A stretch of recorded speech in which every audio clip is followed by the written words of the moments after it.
The Vicomte de Bragelonne. By John Bursey. The Vicomte de Bragelonne is a different sort of novel from the preceding volumes in the D'Artagnan romances. In The Three Musketeers and 20 Years After, we find our four heroes battling against evil forces with a combination of stunning swordplay, unmatched bravado, unbelievable ingenuity, and several strokes of great fortune. Their famous cry, "All for one and one for all," has echoed throughout the imagination for 150 years. Movies are still being made from the stories, they still appear in television commercials, they have their own candy bar, and some current authors have even lent their talents to filling in the gaps between the novels. The swashbuckling exploits of the Four Invincibles, as they are referred to in the novels, have made them sell consistently for a century and a half, a feat not achieved by many authors. The popularity of the stories, first as magazine serials and then as novels, made Dumas the most famous Frenchman of the age.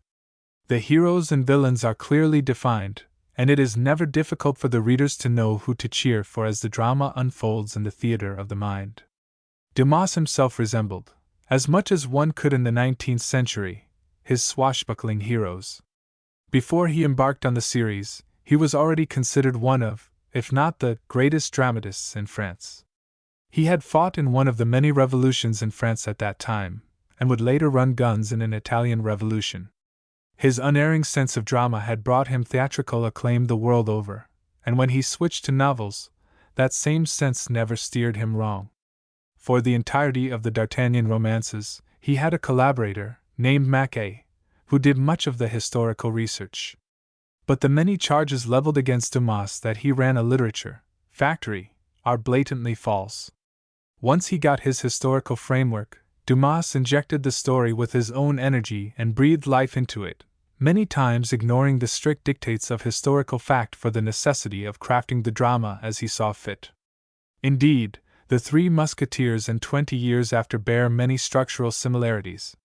There are clear villains, Milady, De Wardes, Richelieu, Mordaunt, Mazarin, and clear heroes and heroines, great men destined for demise, despite our heroes' efforts, Buckingham, Charles I, and yet our four heroes must triumph against all odds, united until the end. But the clearest difference in this third volume is that our heroes are no longer united. Though inseparable in their youth, now Aramis, with the unwitting Porthos in tow, is plotting against the king, who D'Artagnan has sworn with his life to defend. Athos, once the most upright defender of nobility, is now forced to break his sword before his monarch, and renounce the sacred vow he pledged with his son in 20 Years After to respect royalty in all its forms. Never, even, do the four come face to face in the course of the entire novel. Time has sent them in different directions, and managed to separate them when constant villains in the course of 40 years have failed.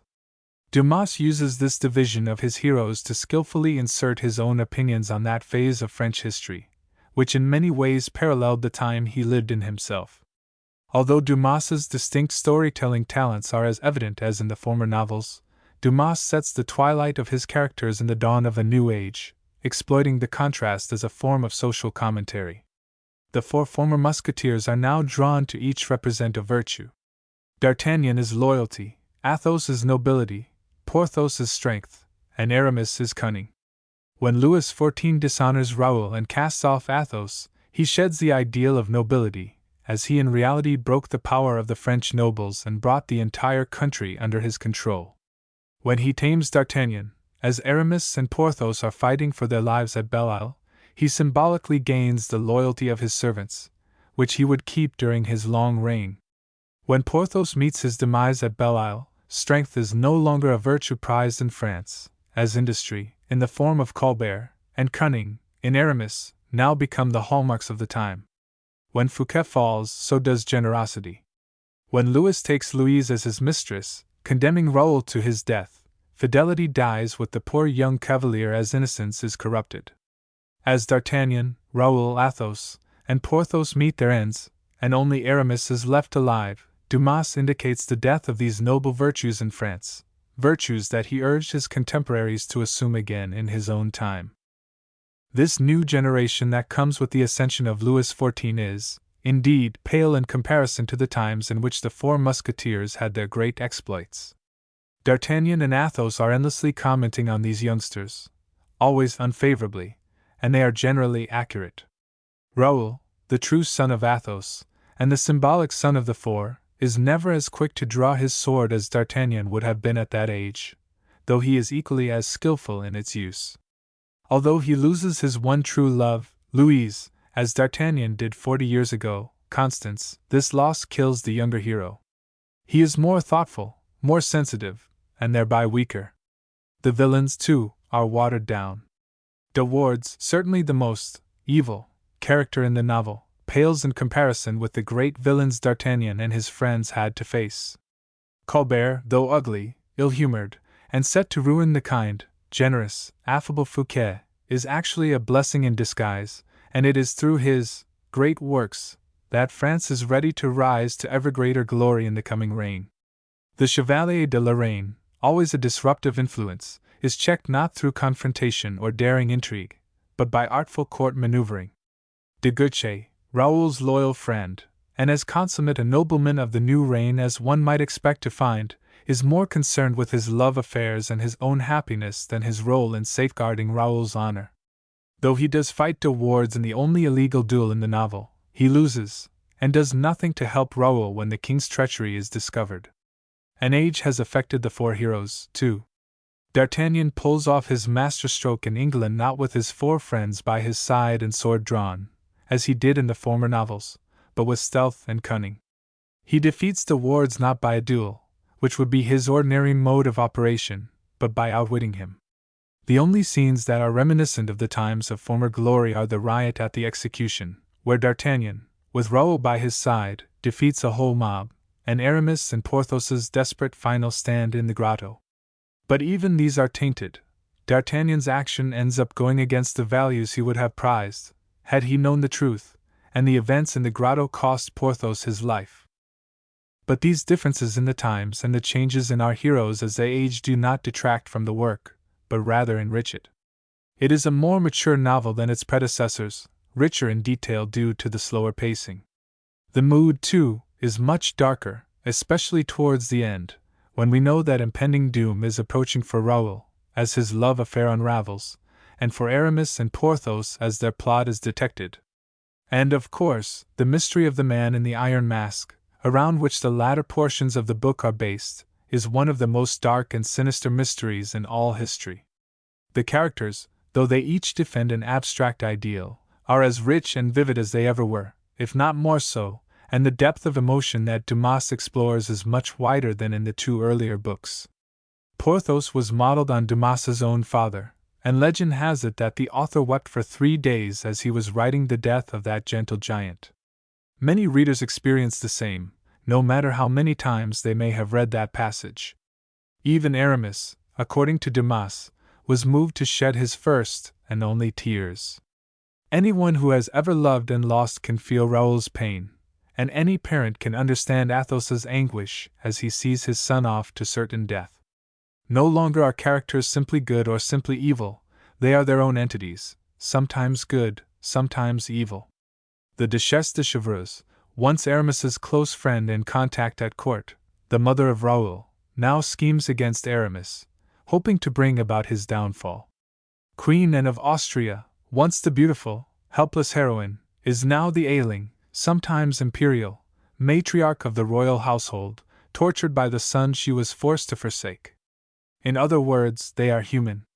The refinement of the four principles, as age steals upon them, adds an element that is somehow lacking from the former books.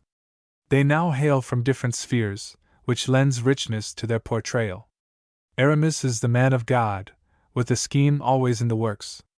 Athos is the dignified, retired nobleman, whose only concerns are debts left unpaid and the launching of his son into the world. Porthos is a great baron, ever ready to help, ever seeking another title, ever seeking the noble heirs that were not his birthright, but to which he came upon his wife's death. And D'Artagnan is a hardened soldier, casting a cynical eye everywhere, still loyal, but somewhat embittered, trading in his customary mordicus for the bah, more common to old men. The character of D'Artagnan is, of course, the focus of the romances. Dumas frequently admitted that D'Artagnan was the man he could never be. In the Vicomte de Bragelonne, the character expands even further. Although his primary symbolic representation is that of the virtue of loyalty, he is not devoid of other virtues. He has his share of cunning, nobility, and strength, as well as the virtues of the other characters. He's a sort of everyman, superior in every respect, and the only man that can tame him is Louis, the greatest French monarch of them all. The scene in which D'Artagnan goes to the scene of the duel between de Wardes and de Guiche, and from the forensic evidence manages to piece together the details exactly, predates the classic detective fiction that was becoming popular in the States with Edgar Allan Poe's Murders in the Rue Morgue. He has learned to maneuver in royal circles with infinite grace and delicacy, and until the end he boasts that he can always make the king do what he wants. Even outside the D'Artagnan romances, he has gotten around. He's found his way onto the big screen countless times, most recently in 2 major films in the 1990s. He's found his way onto the stage, not only in Dumas's own adaptations of the Musketeers saga, but as a walk-on character in Cyrano de Bergerac by Rostand, for example. Many talented authors, in many different ages, have lent their pens to continuations to the saga. Paul Féval and A.M. Lasses wrote a series of 8 novels based on the adventures of D'Artagnan with a young Cyrano de Bergerac. These are supposedly tales of Grimaud's, Athos's servant, related to Athos, and Aramis even makes an appearance. Roger Niemeyer's last book was D'Artagnan Amoureux, set shortly after The Three Musketeers. He had planned more in the series, but unfortunately died in 1956. The 1993 winner of Le Prix Intérêt was a novel entitled Le Dernier Amour d'Aramis by Jean-Pierre Dufresne, which focuses on Aramis, the most mysterious of the 4 and the one whose past remains the greatest mystery. Although Dumas's portrayal of the character of D'Artagnan is the most famous, it was not the first. Dumas got much of his initial material from a book written by a soldier, Cortels de Sandris, who supplemented his income by writing historical fictions. He published his fictional memoirs of M. D'Artagnan in 1700, and Dumas, after reading the first volume, used much of the material as his basis for the first part of The Three Musketeers. The real D'Artagnan, although he was captain-lieutenant of the Musketeers, and he did arrest Fouquet and escort him to prison, was far from the dashing hero Dumas made him. As for the other characters, particularly Athos, Porthos, and Aramis, they also appeared in this fictional memoir, and lacking even the scant details about them that subsequent historians have managed to bring to the light of day, Dumas's ever-fertile imagination made them 3 of the most famous men in history. As a closing, instead of more of my thoughts on the novels, I instead quote what Robert Louis Stevenson wrote about the Vicomte de Bragelonne. My acquaintance with the Vicomte began, somewhat indirectly, in the year of grace 1863, when I had the advantage of studying certain illustrated dessert plates in a hotel at Nice. The name of D'Artagnan in the legends I already saluted like an old friend, for I had met it the year before in a work of Miss Young's. My first perusal was in one of those pirated editions that swarmed at that time out of Brussels, and ran to such a troop of neat and dwarfish volumes. I understood but little of the merits of the book. My strongest memory is of the execution of d'Aymeric and Lyodot, a strange testimony to the dullness of a boy, who could enjoy the rough and tumble in the Place de Grève, and forget D'Artagnan's visits to the 2 financiers. My next reading was in winter-time, when I lived alone upon the Pentlands. I would return in the early night from one of my patrols with the shepherd. A friendly face would meet me in the door, a friendly retriever scurry upstairs to fetch my slippers, and I would sit down with the Vicomte for a long, silent, solitary lamplight evening by the fire. And yet I know not why I call it silent, when it was enlivened with such a clatter of horseshoes, and such a rattle of musketry, and such a stir of talk, or why I call those evenings solitary in which I gained so many friends. I would rise from my book and pull the blind aside, and see the snow and the glittering hollies checker a Scotch garden, and the winter moonlight brighten the white hills. Thence I would turn again to that crowded and sunny field of life in which it was so easy to forget myself, my cares, and my surroundings, a place busy as a city, bright as a theater, thronged with memorable faces, and sounding with delightful speech. I carried the thread of that epic into my slumbers. I woke with it unbroken. I rejoiced to plunge into the book again at breakfast. It was with a pang that I must lay it down and turn to my own labors, for no part of the world has ever seemed to me so charming as these pages, and not even my friends are quite so real, perhaps quite so dear, as D'Artagnan. Since then I have been going to and fro at very brief intervals in my favorite book, and I have now just risen from my last, let me call it my fifth, perusal, having liked it better and admired it more seriously than ever. Perhaps I have a sense of ownership, being so well known in these 6 volumes. Perhaps I think that D'Artagnan delights to have me read of him, and Louis Quatorze is gratified, and Fouquet throws me a look, and Aramis, although he knows I do not love him, yet plays to me with his best graces, as to an old patron of the show. Perhaps, if I am not careful, something may befall me like what befell George IV. About the Battle of Waterloo, and I may come to fancy the Vicomte one of the first, and heaven knows the best, of my own works. So many readers have thought the same over the last century and a half, and many more will in the times to come. Like Dumas itself, the work has many flaws. There are errors in history, chronology, and in some places Dumas even writes the wrong year or gets confused about a character's age. Dumas always cared more about the drama, the suspense, the history he was creating, rather than the sometimes boring facts of actual history. He took his historical sketch and filled it out from his own imagination, creating characters whose actions changed history within the novels, and who have enlivened history ever since. There has been much confusion over the years as to which books form the Musketeers series, or the D'Artagnan romances, as they are referred to by scholars. The greatest confusion lies in the manner in which editors split the lengthy 3rd volume of the series.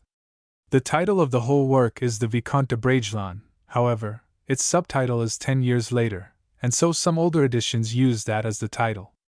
Also, the novel is split into 3, 4, or 5 volumes, depending on the edition.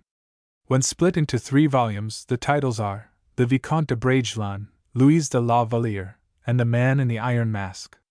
In 4 volumes, the titles are The Vicomte de Bragelonne, 10 years later, Louise de la Valliere, and The Man in the Iron Mask.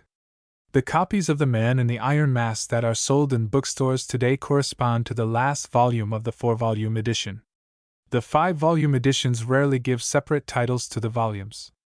Also adding to the confusion is the fact that Dumas considered The 3 Musketeers to be 2 books, The 3 Musketeers and The 4 Musketeers. The split occurs, naturally, shortly after D'Artagnan is made a musketeer. Some older editions split this book in this fashion. Also, there are 2 other books that feature the characters of the D'Artagnan romances that are, however, falsely attributed to Dumas. These 2 titles are D'Artagnan and the Kingmaker and the Son of Porthos. Not only do these novels outright contradict the earlier books in the series, but they were clearly not written by Alexandre Dumas. Many catalogues, however, list them among Dumas's works. Most commonly, though, the entire D'Artagnan romances are found in 5 books, with the Vicomte de Bragelonne being split into 3 volumes. Here is a listing of them in chronological order, with possible subdivisions listed in parentheses.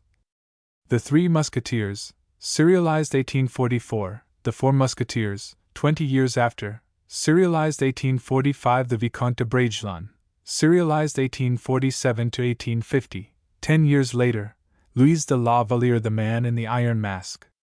For the purposes of the Project Gutenberg e-texts, the Vicomte de Bragelonne was split into 4 texts, using the same divisions as the 4-volume editions. However, another text exists, entitled 10 Years Later, which was published by Project Gutenberg before 20 years after, even though it occurs later in the story. While it is correct in claiming that it is a sequel to The 3 Musketeers, it neglects to acknowledge that 20 years after comes between The 3 Musketeers and that e-text. This e-text also, like some novel editions, uses the title 10 years later to refer to the Vicomte de Bragelonne as a whole, and it covers portions of the e-texts the Vicomte de Bragelonne and the newer 10 years later. What follows are some short biographical details about the real personages behind the characters created by Dumas. Although some of them do not appear in the Vicomte de Bragelonne, they are referred to frequently, and so they were included. And of Austria, 1601–66, and was the daughter of Philip III of Spain. She married Louis XIII in 1615, and after his death, ruled as regent from 1643 to 61 with Mazarin as her prime minister.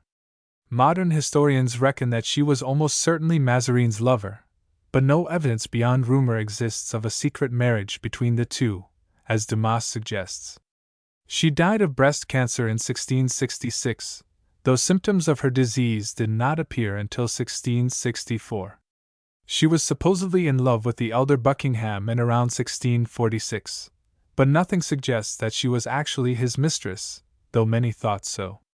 She was, though, in her youth, one of the greatest beauties of all Europe. Aramis's real name was Henri d'Aramis. Like his fictional counterpart, he was a clergyman, a Béarnais, and like D'Artagnan, he was a Gascon. He joined the Musketeers in 1640, married in 1654, had 4 children, and died around 1674. He was a nephew to M. de Treville, captain of the Musketeers from 1634 to 1642. He was never, so far as history can tell, involved with the Jesuits.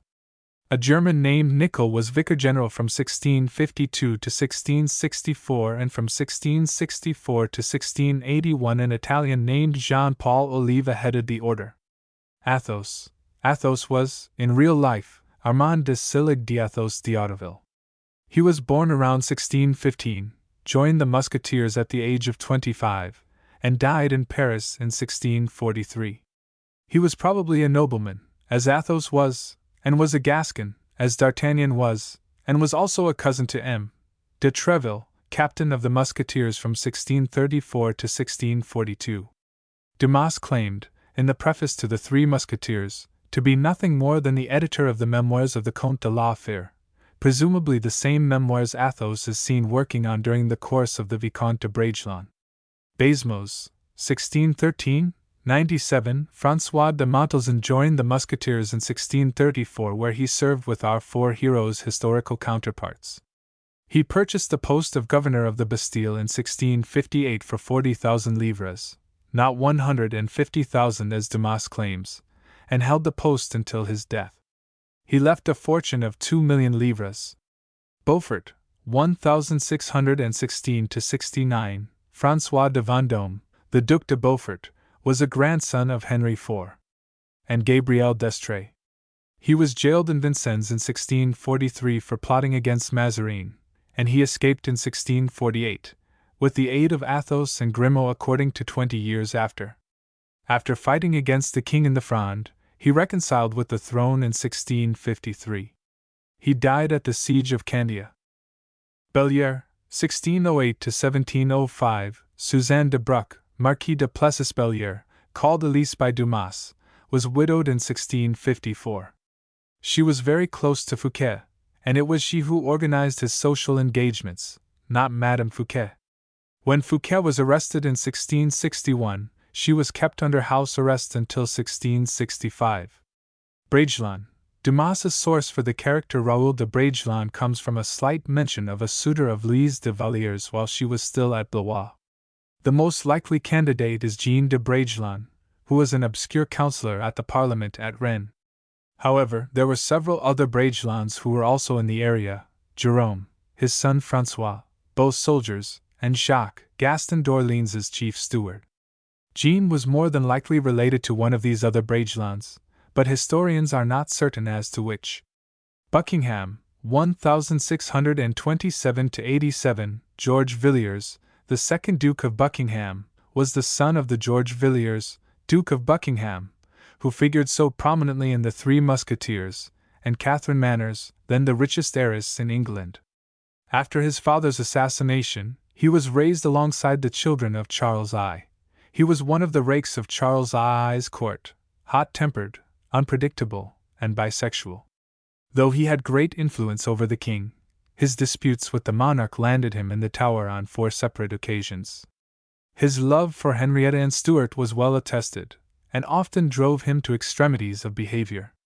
Charles II, 1630–85. Charles Stuart fled to France in 1646, returned briefly to Scotland in 1651, where he was crowned, was routed by Cromwell in September, and returned to France until Mazarin signed a treaty with Cromwell in 1655 declaring the deposed monarch persona non grata in France. With Monk's support, he finally returned to London as a king in 1661. During his reign there were 2 wars with the Dutch, the Great Plague occurred, the Habeas Corpus Act was passed, and the Great Fire swept London. The visit to Mazarin depicted at the beginning of the Vicomte de Bragelonne has its basis in an actual visit paid by the deposed monarch to the cardinal in Spain in 1659. It was only one of many attempts to gain French support. Chevreuse, 1600–79, Marianne de Rohan-Bazin married the Duc de Chevreuse in 1622. She was a close friend of Anne of Austria, and used many lovers in her plots against Richelieu. Although regularly exiled by Louis XIII, she constantly snuck back to court. She was imprisoned in 1628, escaped in 1637, and fled to Spain, and then England, where she was again briefly imprisoned on the Isle of Wight. She moved to Belgium, and was allowed to return to France by Mazarin in 1643. She was quickly exiled again, but allowed to return under the amnesty of Rewille in 1649. She continued her intrigues during the Fronde and was named as Raoul de Bragelonne's mother in 20 years after. Colbert, 1619–83, John Baptiste Colbert was born in Reims, the son of a minor official and an agent of Richelieu's. He was employed first by the Secretary of State for War, in 1640, and later became Mazarin's intendant in 1655. He purchased a barony in 1658 and entered the aristocracy. Mazarin's words on his deathbed, recommending Colbert to Louis XIV, were portrayed by Dumas with accuracy. Mazarin actually said, "I owe you everything, but I pay my debt to your Majesty in giving you Colbert." He became Louis's chief minister in 1661 and immediately began administering the reforms necessary after Fouquet's regime. In a decade, he effectively tripled the revenues. Although he did not personally care for him, Dumas's estimation of Colbert's glorious works and projects was fairly accurate. In addition to his building projects, he also supported many French industries and sent explorers and colonists to America. Although he built the French navy, he eventually became opposed to the wars of Louis XIV, as they thwarted his efforts to keep the budget balanced. Condé, 1621–86, Louis de Bourbon, Duc d'Enghien, became Prince de Condé in 1646, on the death of his father. During the 1640s he distinguished himself in several battles and gained a name for his military skills. He believed, however, that he had not been rewarded sufficiently, and alienated both the Queen and Mazarin to the extent that he was jailed for a year in 1650. In retaliation he raised an army to take the king away from his advisors, failed, and left France in 1653. He continued to fight in every campaign against France until his rehabilitation in 1659, after which he retired to his estates. He returned to service in 1668, and died in battle in 1674. D'Artagnan, Charles de Batz-Castlemore, Sieur d'Artagnan, was born in Tarbes around 1615. He joined Richelieu's Guards in 1635, and then the Musketeers in 1644. During the years 1646 to 1657, when the Musketeers were disbanded in actual history, Mazarin used him as a courier. He was appointed second in command to the absentee captain-lieutenant of the Musketeers, a nephew of Mazarin's who had no interest in the work, in 1657, when the company was reformed. Although he only held the rank of lieutenant, he was the actual commander of the troops. He married in 1659, had 2 sons, and separated from his wife in 1665. It was indeed the real D'Artagnan who, in 1661, arrested Fouquet, though not nearly as dramatically as Dumas's depiction, and escorted him first to Angers, and later, after the former minister's trial, to Pignerol. He became captain-lieutenant of the Musketeers in 1667, in other words, the commander of the Musketeers, as the rank of captain-general was reserved for the king himself. During Louis's invasion of the Dutch Republic, He was briefly governor of Lille in 1672. He was killed at the siege of Maastricht in March of 1673. From his few surviving documents, he appears to have been rather an unimaginative soldier with a great respect for authority. He never lost his Gascon accent, which is detectable even in his letters. His spelling was atrocious even by the standards of the time. Dumas bases his character largely on his own imagination and from another fictional work from 1700 entitled The Memoirs of M. D'Artagnan by Courtels de Sandras, from which he got the basis for the first few chapters of The Three Musketeers. Dumas never, however, read beyond the first volume of Sandras's work, and vastly altered the material he did read, making it uniquely his own. The character of Milady also comes from Sandras's writings, wherein D'Artagnan encounters a mysterious English noblewoman known only as Milady. Fouquet, 1615–80, raised to power by Mazarin, Nicolas Fouquet was far from the brilliant administrator portrayed by Dumas. He built a vast fortune through blatant abuses of power during his tenure as superintendent of France's finances, and generally dispersed that fortune in the construction of his mansion at Vaux and in his role as a famous patron of the arts. His generous style of management won him admiration, but the members of the court generally resented his obvious corruption. Louis XIV had Fouquet arrested in 1661, more probably from fear of his influence rather than jealousy, though Fouquet did possibly take some liberties with the king's mistress during a royal visit. Belle Isle was never given to the king. Louis sent a garrison to occupy it after Fouquet had been arrested. Fouquet sold his post of procureur general to Louis for 1.4 million livres, not Vanel. The real D'Artagnan, Charles de Batz-Castlemore, arrested him in September, and escorted him to Pignerol after his 3-year trial. Dumas largely altered the character of Fouquet from his historical counterpart, turning him into a romantic cavalier who had all the qualities Dumas himself admired, and making him a foil for the somewhat lackluster Colbert. Guiche, 1637–73, Armand de Gramont, Comte de Guiche, was a soldier, adventurer, and a bisexual. He was part of the entourage of the homosexual Philippe d'Orléans, where many reckoned him the handsomest man at court. He was known for being vain, overbearing, and somewhat contemptuous, but many lovers of both genders often overlook these flaws. It is generally accepted that he became the lover of Henrietta d'Orléans, but for a time he also paid court to Louise de la Vallière. Guiche was, however, not sufficiently enamored with Louise to challenge the king's affections, and according to Madame de Lafayette, whose memoirs were one of Dumas's major sources, he gave her up and even quarreled with her, using her very rudely. He was exiled in 1662 for attempting to come between Louis and Louise. He then fought against the Turks in Poland, against the English for the Dutch, and eventually returned to France in 1669. He returned to court in 1671. Gourville, 1625–1703, Jean Hérault de Gourville participated in the Fronde before coming to work for Fouquet. After Fouquet's arrest he was sentenced to death, but he escaped to Brussels, where he lived by less than honest means.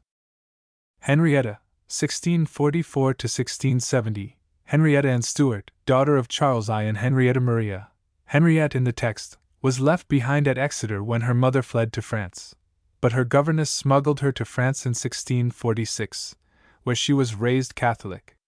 The privations, which she supposedly endured in France, were greatly exaggerated by Dumas. With a reputation for cleverness and beauty, she was married to Philippe d'Orléans in 1661. Shortly afterwards, the obvious attentions of both Buckingham and de Guiche did indeed arouse her husband's jealousy, leading to both Buckingham and de Guiche being persuaded to leave the court. Their marriage, due to Philippe's homosexuality and excessive jealousy, was far short of successful. Before the king took La Vallière as his mistress, he was quite captivated by Henrietta, and it wasn't until the monarch's attentions shifted to La Vallière that she became receptive to de Guiche's advances. In 1670 she was sent to England to persuade Charles II to sign the Treaty of Dover, which he did, and was poisoned to death on her return. Lambert, 1619–83, John Lambert, though trained as a lawyer, turned out to be one of the greatest soldiers of the English Civil War. He played a large role in installing Cromwell as Lord Protector, but later turned against him.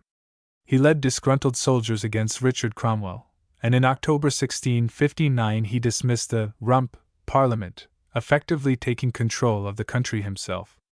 Monk defeated him in 1661, and he was sent to the Tower in 1662. He was later banished to Guernsey, where he lived out his life in confinement. Laporte, 1603–80, Pierre de la Porte entered the Queen's service in 1621. He helped her carry on correspondence with the Spanish court, and was imprisoned for treason in 1637. When Anne of Austria assumed the regency in 1643, he was returned to favor. He became Louis XIV's valet de chambre in 1645. His memoirs were one of Dumas's major sources of historical research. La Vallière, 1644–1710, Françoise Louise de la Baume Leblanc, later the Duchesse de la Vallière, was born near Amboise and became part of the entourage of the Duchesse d'Orléans at Blois.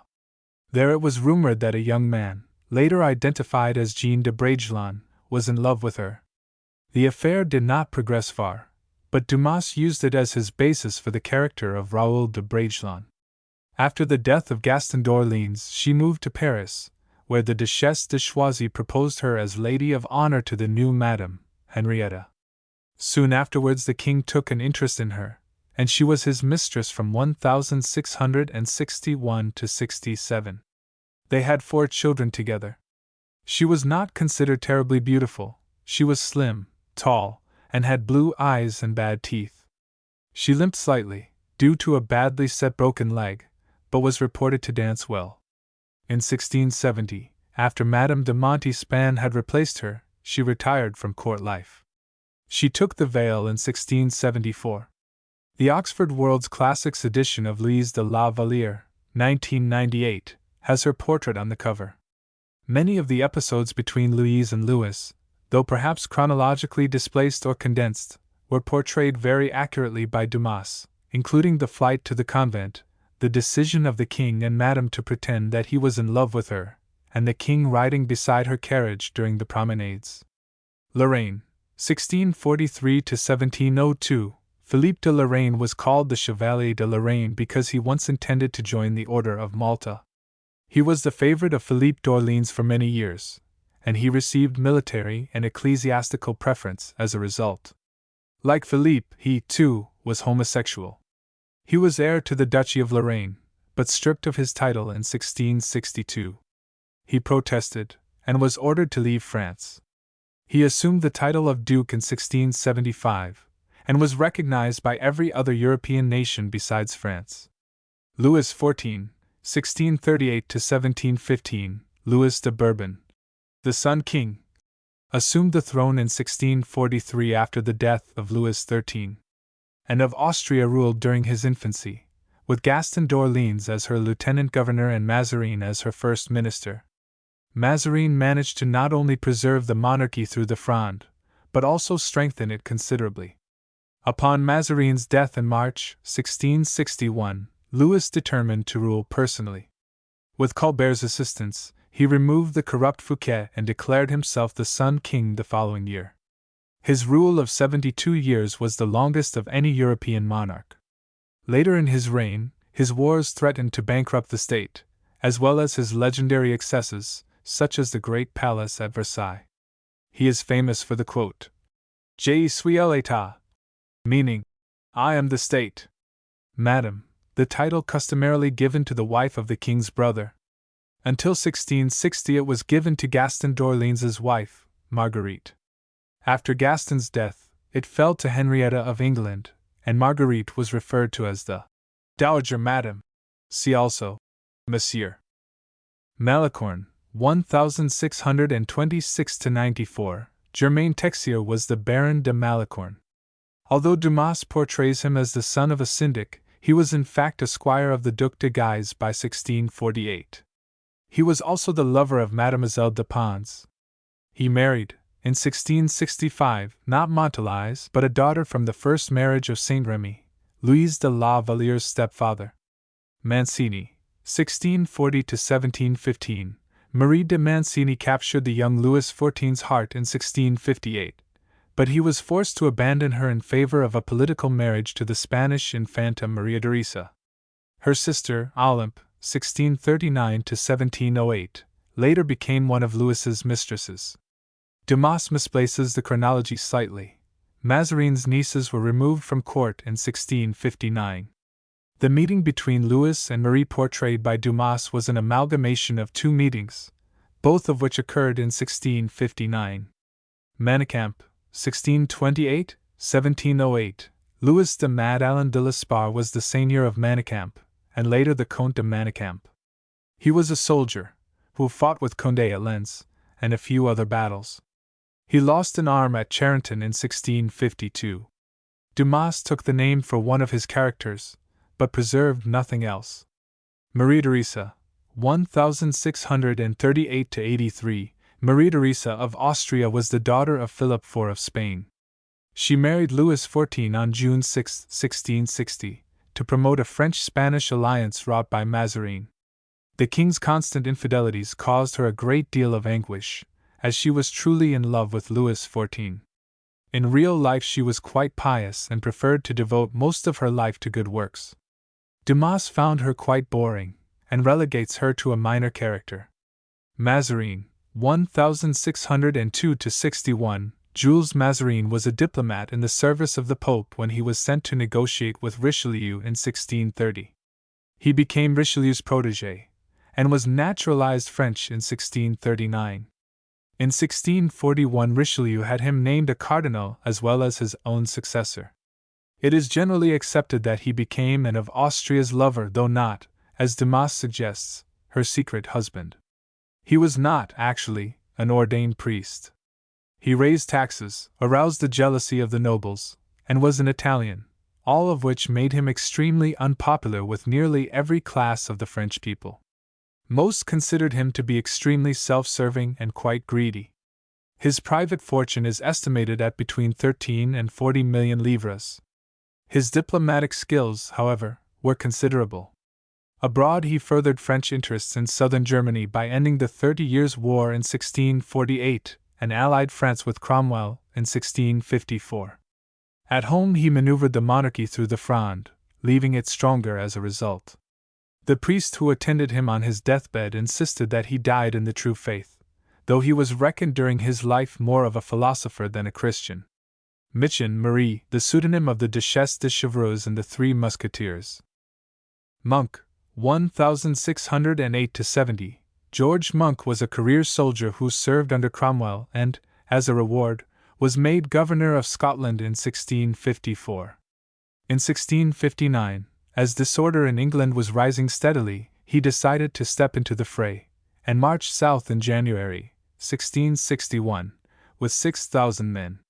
He arrived in London 5 weeks later, unopposed, but without revealing his motives. His decision to reinstate the Stuarts was probably influenced by popular opinion, though his true motives still baffle historians, and he met the returning King Charles II at Dover on May 23, 1661. Charles made him the Duke of Albemarle and gave him the highest offices in the state. Monk then retired to private life, but served as a naval commander in later wars with the Dutch. Monsieur, the court title of the king's brother. Gaston d'Orléans held it until his death in 1660. The title fell to Philip d'Anjou, who also assumed the title of Duc d'Orléans.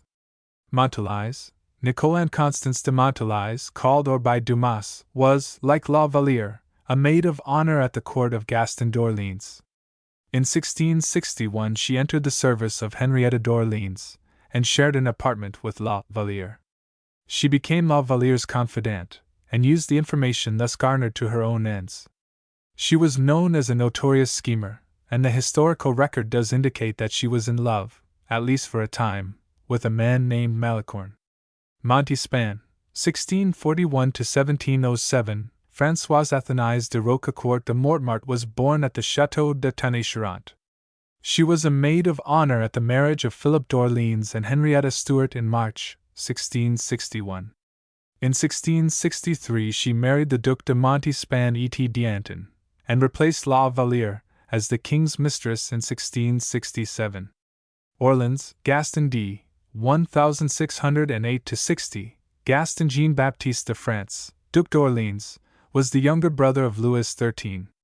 He regularly plotted against Richelieu, thereby indirectly against his brother, the king.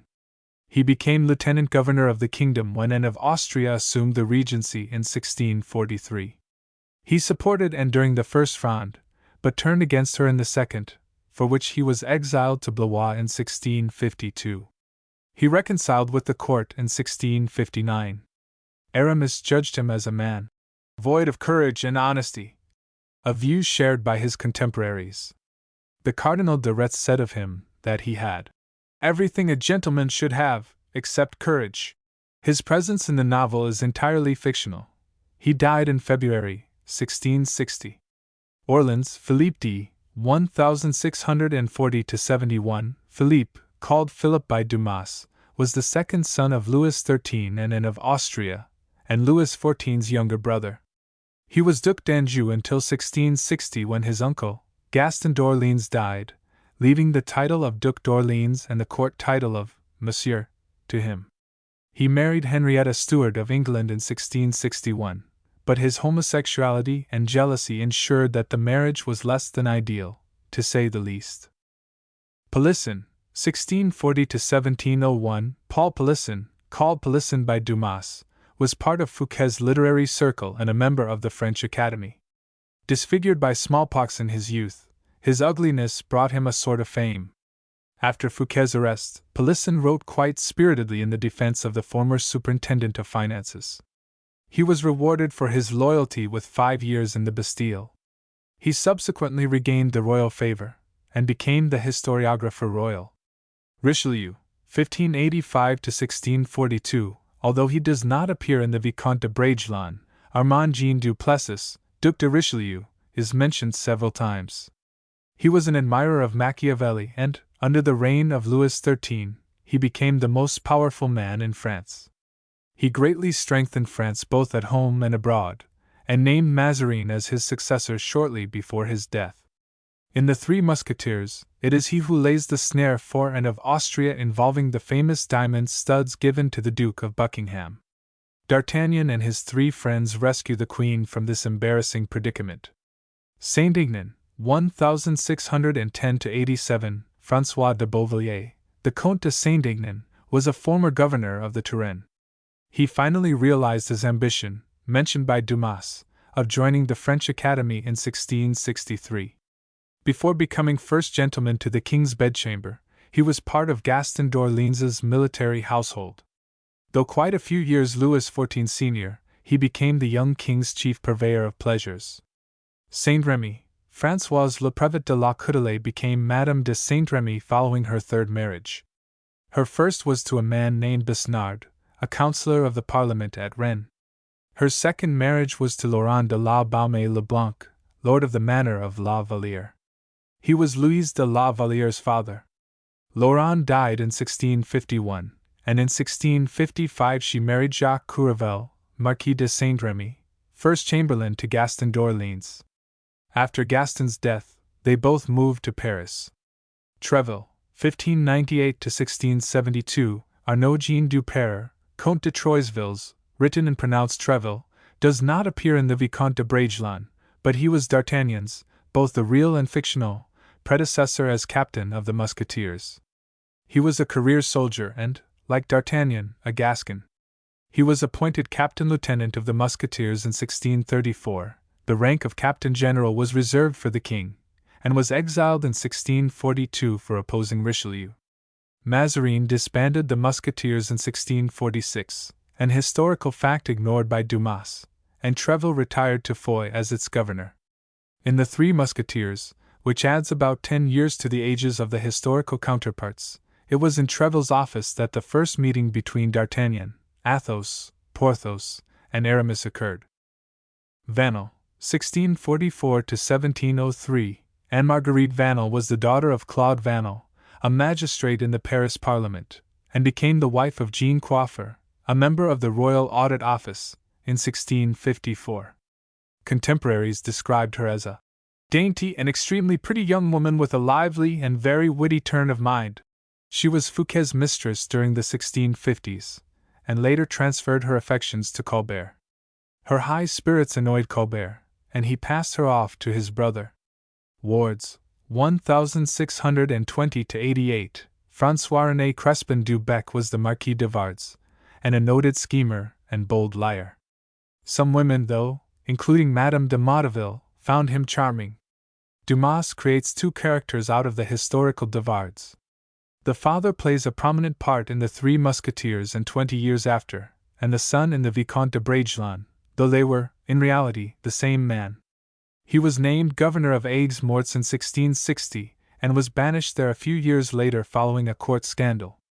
Although a favorite of Louis XIV, he got entangled in a plot by Olympe Mancini, then the Comtesse de Soissons, to avenge her sister, Marie, whom the king had abandoned in favor of his political marriage to Maria Theresa of Spain. He remained in Aigues-Mortes for 17 years. Much of the information for these biographies was taken from the David Coward's editions of the D'Artagnan romances, published by Oxford World's Classics. Additional material came from the Fireblade Coffee House's web page on Alexander Dumas at www.hobos.com/html/fireblades/Dumas/. The quote from Robert Louis Stevenson comes from his A Gossip on a Novel of Dumas's from Memories and Portraits.